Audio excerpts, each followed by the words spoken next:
Don't like it? Then quit. Plenty of people would beg for this job. That's what my boss sneered at me when I questioned why my paycheck was missing overtime.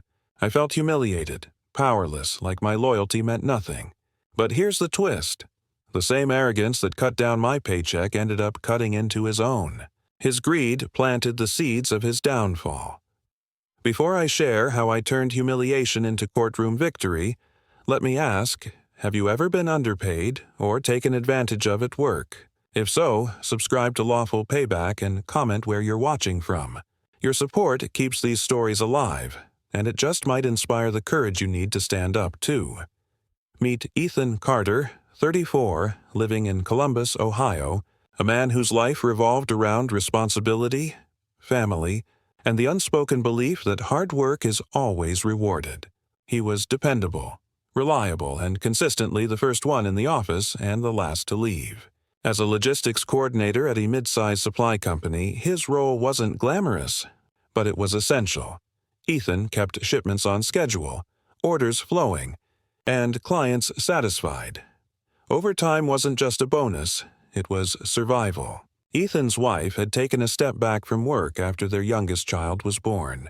Every extra hour he logged meant groceries on the table, daycare covered, medical bills paid, and occasional little treats for the kids that made them smile. Ethan prided himself on supporting his family, but the price was personal. Missed birthdays, skipped nights out, and growing fatigue. Despite his sacrifices, Ethan's boss, Randall Pierce, saw dedication not as loyalty, but as leverage. Randall, in his expensive suits and perfectly polished shoes, exuded authority and intimidation. To him, Ethan was just a cog in a machine whose efficiency could be exploited. Small favors became expectations. Early mornings turned into unpaid nights. And all the while, Randall's office doors remained firmly closed to questions or complaints. Ethan tried to reason, to explain that work wasn't slowing down despite the budget cuts. But Randall's responses were always the same. A smirk, a dismissive hand wave, and words meant to make Ethan feel insignificant. It started subtly. "Budget cuts," Randall said one Friday, calling Ethan into his office. "No more overtime." The statement was casual, but the implications were devastating. Ethan pointed out the pending shipments, the delayed orders, and the hours he'd already logged. "We can't manage without extra hands," he explained carefully. Randall leaned back, smiled thinly, and said, "Then work faster. I'm not paying for inefficiency." The first missing paycheck was a shock. Ethan had logged 52 hours in 2 weeks. His paycheck reflected only 40. He checked, double-checked, and even recalculated everything. Mistakes happen, he reasoned. But when it repeated the following month, it became clear. This wasn't an accident. Ethan approached HR. Their response was worse than silence. "It's a system glitch," they said. "Don't worry, it'll fix itself." Weeks passed. Bills piled up. One day, a bright red notice flashed through the mail slot. Electricity overdue. Ethan's stomach sank. He sold tools, tightened the grocery budget, and endured nights of gnawing anxiety. At work, Randall's cruelty escalated. "Cry harder. Maybe it'll make money fall from the sky," he mocked once, leaning on Ethan's cubicle wall, glancing at the clock as if to see how long he could prolong the humiliation. Each word cut deeper, feeding a growing sense of anger and betrayal. One particularly exhausting day, Ethan lingered in the office long after everyone left. The hum of fluorescent lights echoed, his only companion being the stack of files and papers strewn across his desk. That's when he noticed a misfiled folder, dusty at the bottom of a drawer. Curious, he opened it and froze. Inside were payroll summaries spanning months. At first it looked mundane, just rows of numbers and dates. But then Ethan noticed a pattern. Overtime hours were adjusted, marked down with neat annotations, budget efficiency, Randall approval, and management oversight. His eyes widened as he scrolled through dozens of entries. Every cut in his paycheck mirrored an entry showing Randall's personal bonus. He couldn't believe it. The man who belittled him, the man who mocked his family's struggles, had been funneling stolen wages into his own pocket. Ethan's heart raced, not just with anger but a cold clarity. He knew he had to act. Over the next week, Ethan meticulously copied files, photographed time cards, and recorded anything he could. Each document strengthened the picture of deceit. For the first time in months, his exhaustion was replaced by purpose. The helplessness faded. He wasn't just fighting for his money anymore. He was gathering evidence to expose the system and hold Randall accountable. Ethan consulted Angela Reyes, a seasoned employment lawyer known for taking impossible cases and winning. "These cases are tough," she warned. "Companies bury records. Witnesses get scared. And the higher-ups have lawyers ready before you even finish breakfast."